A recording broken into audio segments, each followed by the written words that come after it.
रहमान रहीम रब्बिश्रह ली सदरी वयस्सिर ली अमरी वाहलुल उक़दतन मिन लिसानी यफ़क़हू कौली। প্রিয় দেশবাসী, আমি ইতিপূর্বেও কয়েকবার বলেছি যে ২৪শে জুলাই আন্দোলন এটা হচ্ছে বাংলাদেশের গণতন্ত্রকামী শান্তিপ্রিয় জনগণের ১৭ বছরের পুঞ্জীভূত ক্ষোভের বহিঃপ্রকাশ। এই ক্ষোভ একদিনে তৈরি হয়নি। এখন কোনো কোনো গোষ্ঠী ২৪শের এই গণ অভ্যুত্থানকে একক কৃতিত্বের দাবি করতে চায়। এটা হচ্ছে একটা ভুল ধারণা।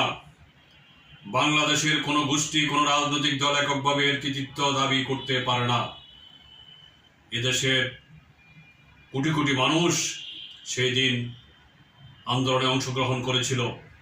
নারী, পুরুষ, শিশু, শ্রমিক, মেহনতি মানুষ, শিক্ষাজীবী, বুদ্ধিজীবী, আইনজীবী সকলেই এই আন্দোলনে শরীক হয়েছিল স্বতঃস্ফূর্তভাবে।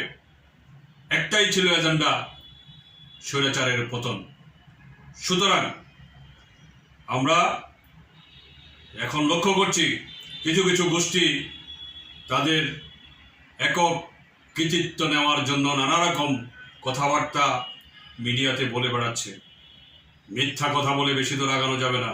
হুঁশিয়ার করে দিতে চাই, সত্য স্বীকার করুন এবং সত্যকে প্রতিষ্ঠিত করার চেষ্টা করুন। মিথ্যা নিয়ে বাড়াবাড়ি করবেন না, মিথ্যা কখনো প্রতিষ্ঠা লাভ করবে না।